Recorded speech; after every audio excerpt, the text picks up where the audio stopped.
Hello, it is Angie and Rocco from Canterbury Trails Farm, and I am doing a video on each of our cats. A lot of people have asked me questions about our cats, so I thought I would do a video.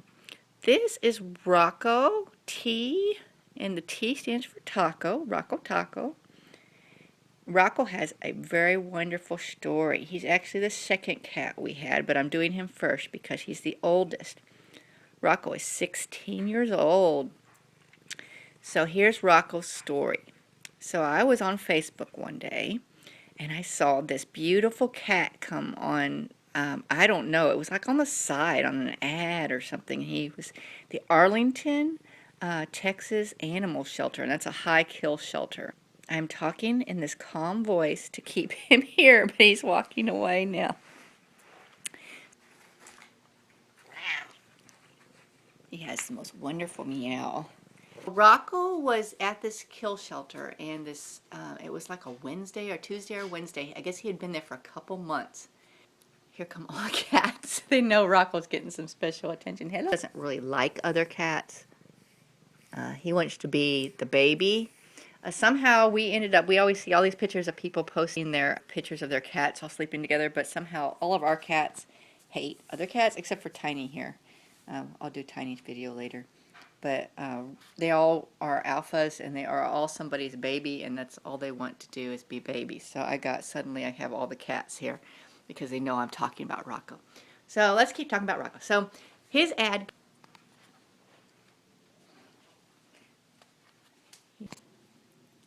it came up on the Facebook, and I was like, what a gorgeous cat. Well, he was in Arlington, and it's about a couple hours away from where we live. And we couldn't get there till Saturday, and this was in the middle of the week. There was just no way my husband could get off at that to go get him. And then, so I kept commenting on him and asking for updates, and there was another lady who ended up being his foster mom for like a day and a half. And she was asking too, because the deal was he was on a red alert. They were fixing to euthanize him because he was old. That was his only reason for euthanization. He was healthy, he's gorgeous, he's a really big cat, the size of like a small, I'd say my mom always had Boston Terriers, and he's about the size of a Boston Terrier lengthwise and height-wise. He's got these long jackrabbit legs is what I call them.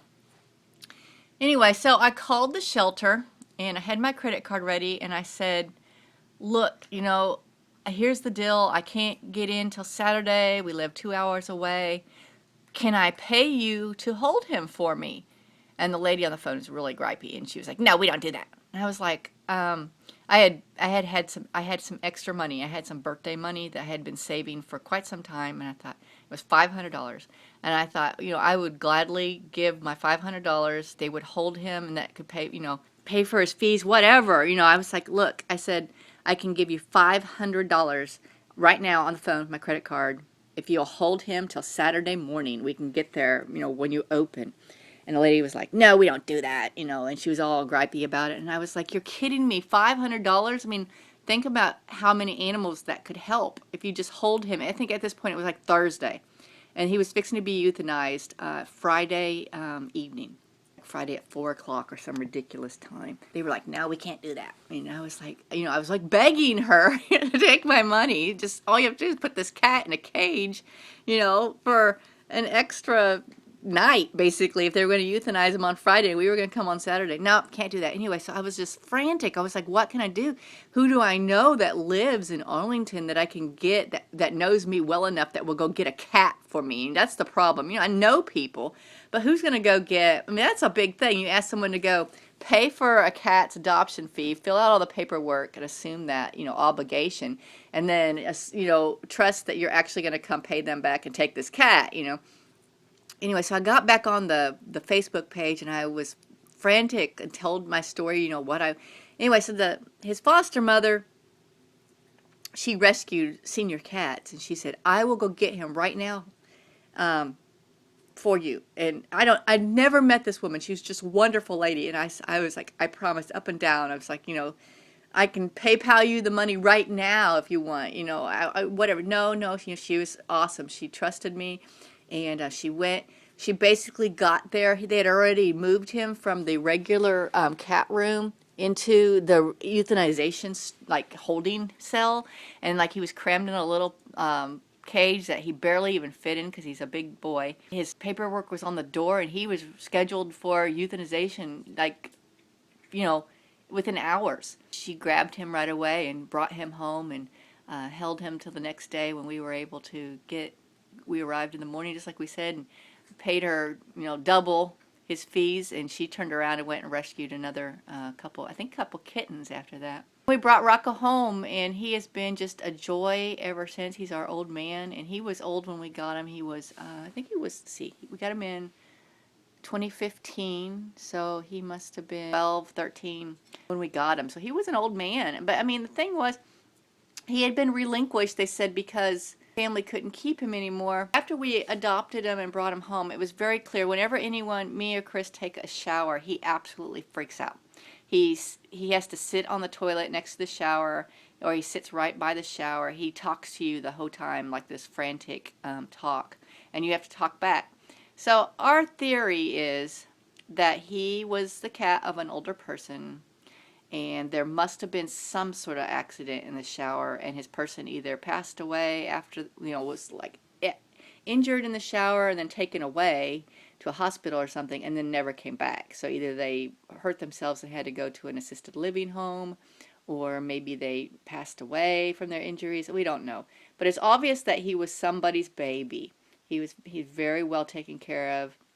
He loves love. He's very vocal. He's got the most unique vocabulary, and it sounds like he actually has several words that actually sound like English. No, and like uh-oh, and hello.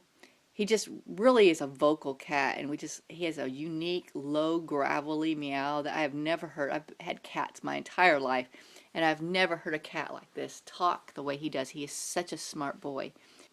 And we never intended to have 4 cats, but we saved Rocko. And our other cat was only 2 or 3 at the time, so it became clear that he wanted to play with Rocko. Rocko didn't want any of that business. He just wants to lay on his mat and sleep and eat some Temptations, and he likes his bottled water. That's all he really wants to do. But so then we had to get a cat. We knew we needed to get a young cat to play with our other young cat. So as we set out to find that young cat, we rescued another older cat. So then we had the 2 old cats and the cat that was riding everybody like a horse to play. And so then we had to find, our original mission was to find another younger cat to play with the original one. So that's how we ended up with 4 cats. It sort of got away from us. But we love our old man, and he is such a wonderful cat. And I wish I could get him to talk. He's very jittery and old, and we think maybe he has early stages of dementia. Sometimes he doesn't seem to really realize where he is, and he's an older cat, so sometimes he does some weird stuff. He gets grouchy, and he will nip at people, so we always tell people not to pet Rocko. Any sudden movements, it seems like too that maybe someone, you know how some people just play rough with animals? There's some people that play rough with children, and they think it's funny and they think it's cute, to make the cat or the dog defend themselves and be aggressive. So I've seen people do that, and it irritates me to no end when I see this happen. And it seems like there was a male Rocko's life that did this kind of thing. The first couple years when we had him, if a man or a male went to touch his head, he would instantly try to bite. He didn't do it for women or girls, just men. And he would act sort of guarded, like he was used to being mistreated. I'm not going to go out and say he was all out abused. I think it was more of a mistreatment from a misaligned sense of humor, like I was saying, like the playing the rough thing. Some people are just sort of, I don't know, I just think it's sort of ignorant and stupid when people play with animals like that. It's disrespectful for the animal, and it's not cute, and it's not funny to play rough with an animal like that. But Rocko seems to be getting better lately. So this is just Rocko's story, and he is probably photobombs most of my videos. So you probably see a lot of Rocko. He's also just so big that he can't just slip through the scene like some of the other cats. When I start talking on camera, he usually is like, what's going on, and wants to know what. Rocko? Rocko Taco? We talk for your video? No? Rocko? Why? You don't want to talk? Here. Well, what do you have to say? Why don't you tell the people?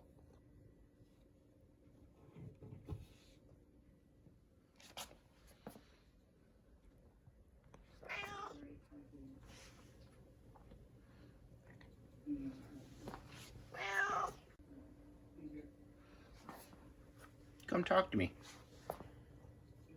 Oh. You my good boy?